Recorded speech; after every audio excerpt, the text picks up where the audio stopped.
नमस्ते। कक्षा 8 हिंदी भाषा पृष्ठ संख्या 28 अध्याय 4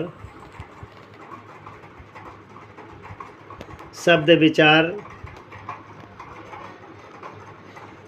शब्द विचार की जो परिभाषा इस प्रकार है। भाषा का कोई भी शब्द सुनने पर हमारे मन में उसका एक बिंब बनता है, उसे शब्द विचार कहते हैं। शब्दों का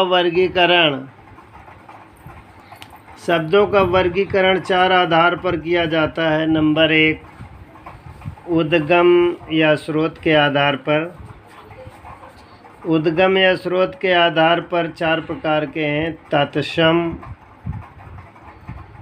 तद्भव, देशज और आगत। तत्सम का जो शुद्ध है, संस्कृत से आए शब्द दुग्ध, घृत, मातृ, पितृ। तद्भव तत्सम शब्दों से बने शब्द दूध, हाथ, दूध को दुग्ध कहते हैं, हाथ को हस्त कहते हैं, माता को मातृ कहते हैं, पिता को पितृ कहते हैं, इत्यादि शब्द है। अब प्रश्न संख्या 28 और 29 में तद्भव तत्सम इस प्रकार है, जो 10 विद्यार्थी स्वयं लिखेंगे और उसे याद भी करेंगे।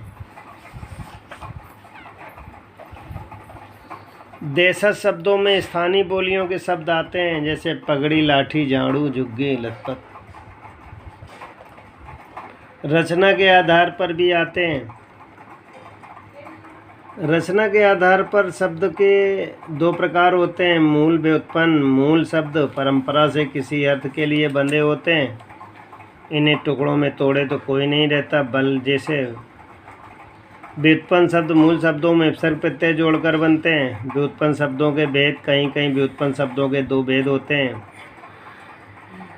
अर्थ के आधार पर जो हमारे शब्द 4 प्रकार के हैं: एकार्थी शब्द, अनेकार्थी शब्द,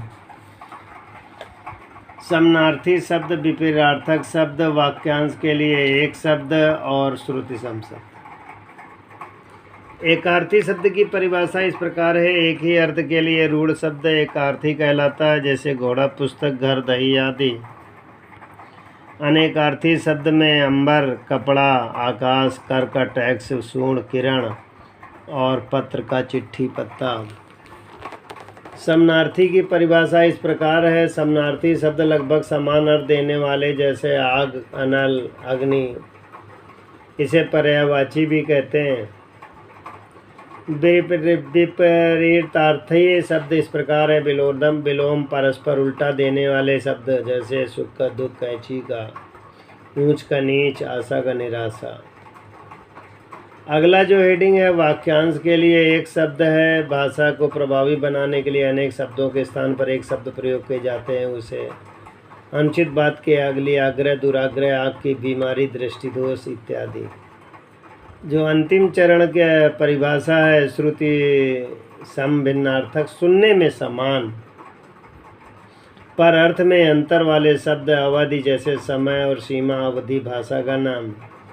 प्रयोग के आधार पर चौथा शब्द जो बनता है, चौथी हेडिंग, वह इस प्रकार है: प्रयोग के आधार पर शब्द 2 प्रकार के होते हैं, विकारी और अविकारी। विकारी शब्द वाक्य में प्रयुक्त होने पर पद के रूप में उनका स्वरूप बदलता है। इसके 4 भेद होते हैं: संज्ञा, सर्वनाम, विशेषण और क्रिया। अविकारी शब्द अव्यय वाक्य में प्रयुक्त होने वाले, इन पर कोई परिवर्तन नहीं आता। इसके 5 भेद होते हैं, जो इस प्रकार है: क्रिया विशेषण, संबंध बोधक, समुच्चय बोधक, विस्मयादि बोधक। और इसमें एक नया शब्द निपात जोड़ दिया गया है। प्रश्न संख्या 31 में तत्सम मिलाने हैं: सप्त का 7, अंधकार का अंधेरा, कर्ण का कान, अश्रु का आंसू। दूसरी तरफ भी लिखा है: प्रस्तर का पत्थर मिलेगा, मयूर का मोर, सर्प का सांप और गृह का घर मिलेगा। और प्रश्न संख्या 31 में दिए गए शब्दों में से विद्यार्थी लिखेंगे, याद भी करेंगे। शब्द रचना क्या है? शब्द रचना में उपसर्ग है, प्रत्यय है और समास है। उपसर्ग की यदि चर्चा करें, जिन शब्दांशों को शब्द के प्रारंभ में लगकर नए शब्द बनाते हैं उन्हें उपसर्ग कहते हैं।